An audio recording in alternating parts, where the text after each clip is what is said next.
ফেসিবাদের দুঃস্বর এবং বিশেষ করে আধিপত্য রুখতে হলে এর কোনো বিকল্প মুহূর্তে নেই আমরা মনে করি। এই জন্য তাকে থাকতে হবে এবং তার দায়িত্ব পালন করতে হবে। এবং তিনি গভর্নমেন্ট চালাতে গেলে যাদেরকে রাখা প্রয়োজন তিনি রাখবেন, যাদেরকে বাদ দেওয়া প্রয়োজন দেবেন, তার বিবেচনা ছেড়ে দেওয়া দরকার। দাবি আমরা করা হয়েছে, আমরা স্পষ্ট বলছি না।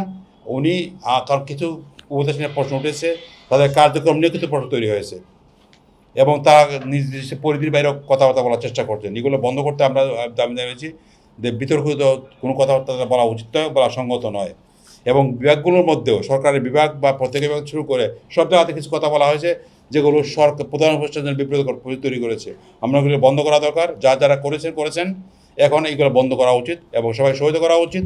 এবং যে মতপার্থক্য তৈরি হয়েছে এই মতপার্থক্য জাতীয় সংলাপ আহ্বান করে এগুলো সমাধান করা প্রয়োজন এবং বড় ইস্যুতে সিদ্ধান্ত নেওয়ার আগে স্টেক হোল্ডারদের সঙ্গে আলাপ আলোচনা করা প্রয়োজন বলে আমরা বাঞ্ছিত মনে করি। আর সাথে সাথে যে কথা আমরা বলেছি রোডম্যাপের ব্যাপারটা, দুটি রোডম্যাপ, একটা হচ্ছে সংস্কার রোডম্যাপ দিতে স্পষ্ট করতে হবে আর নির্বাচন রোডম্যাপ স্পষ্ট করতে হবে। এটা আমাদের দাবি। সেনার প্রধান যে বক্তব্য রাখবেন আইএসপির পক্ষ থেকে ঘোষণা করা উচিত। আইএসপি কিন্তু বিভাগের কথা বলে, এইভাবে কথা তা বলেন।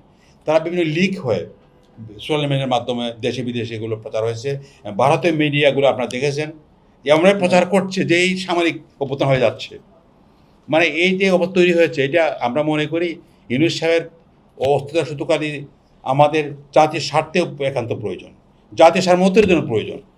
ফেসিবাদকে রুখতে হলে, ফেসিবাদের দুঃস্বর এবং বিশেষ করে আধিপত্য রুখতে হলে এর কোনো বিকল্প মুহূর্তে নেই আমরা মনে করি। এই জন্য তাকে থাকতে হবে এবং তার দায়িত্ব পালন করতে হবে। সাথে তার প্রয়োজনীয় কাজগুলো সমাধান করতে হবে। তাহলে আমরা মনে করি সমস্যার সমাধান হওয়া সম্ভব। এবং সেনাবাহিনী সহ সবাইকেই সংযত ভূমিকা পালন করতে হবে। কারণ সেনাবাহিনী হচ্ছে জাতির গৌরব। তাদের মধ্যে যদি ফাটল তৈরি হয়, তাদের সঙ্গে সরকারের বিরোধ তৈরি হয়, তাহলে কিন্তু এটা অত্যন্ত অশনীয় সংকেত আমাদের জন্য দেখা দেবে। আমরা কেউ কামনা করি না। আমরা আশা করি সেনাবাহিনী প্রধানও কামনা করেন না এবং আপনার সেনাবাহিনীর কোনো পদস্থ কর্মকর্তা কামনা করেন না। কাজেই সবাই মিলে এখন দেশটাকে সামনে এগোতে হবে, সাথে সাথে নির্বাচনকে এনশিওর করতে হবে। এটা একটু জরুরি প্রয়োজন। কিন্তু নির্বাচন সংস্কার ছাড়া হলে কিন্তু এই নির্বাচন অর্থ নির্বাচন হবে আমরা মনে করি। সংস্কারও করতে হবে। সংস্কার করার জন্য আমরা বলেছি যে এই সময়ের মধ্যে করা সম্ভব। এই রোডম্যাপ ঘোষণা করতে হবে যে এটাকে কয়দিনের মধ্যে সমাপ্ত করতে হবে। এরপরে সংস্কার করার পরেই আমাদের যে নির্বাচনের যে বিষয়টা এটা সমাধান ব্যবস্থা করতে হবে।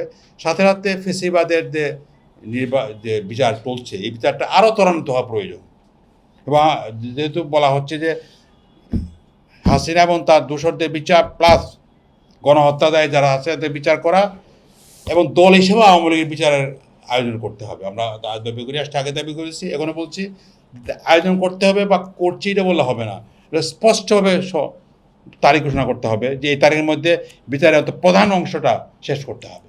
আমরা চাই এটারও একটা ত্বরান্বিত করা হোক, প্রয়োজনীয় কোর্ট বাড়ানোর ব্যবস্থা করা হোক, তাহলে সম্ভব। এটা আমি মনে করি, আশা করি আমরা আগামীকালের দিকে পেয়ে যাবো, আশা করছি। এটা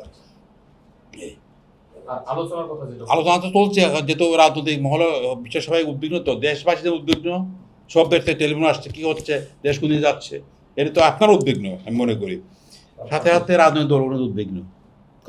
কথা অনেকে বলে ফেলতে পারে একটা মিটিংয়ে, ওরা কথা বলা সম্ভব, কিন্তু কী যে পুলিশ দাঁড়াতে পারে এটা সবাই তারা বুঝেন। প্রধান দলগুলো সবাই বুঝতে পারছেন যে এটা একটা হোসেনের সঙ্গে আমাদের জন্য আবার চোট করে চলে আসার যে প্রবণতা তৈরি হয়ে যাচ্ছে, এটা আমরা কেউ করি না। এখন আপনি সোশ্যাল মিডিয়া দেখতে পাচ্ছেন ইউনূসকে ফেসিবাদী বলার জন্য এখন লোক দাঁড়িয়ে গেছে। এটা তো কাম্য নয় আমাদের জন্য।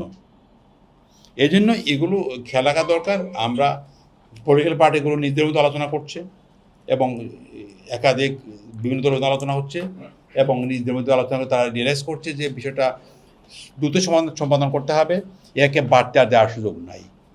এই জন্য আমরা মনে করি সমাধান ইনশাল্লাহ হবে, কারণ নাই। আমরা আশা করছি সমাধান হয়ে যাবে। আমরা দাবি জানাচ্ছি যে এইটা বাড়তে না পারে। আর সবচেয়ে বড় কথা হচ্ছে সবাই রাজনৈতিক দলগুলো সবাই একটা কনভেনশনের মাধ্যমে, একটা সম্মিলিত অনুষ্ঠানের মাধ্যমে যেগুলো আলোচনা করে সমাধান করে আরও ভালো আমরা দাবি জানিয়েছি এটা করতে হবে।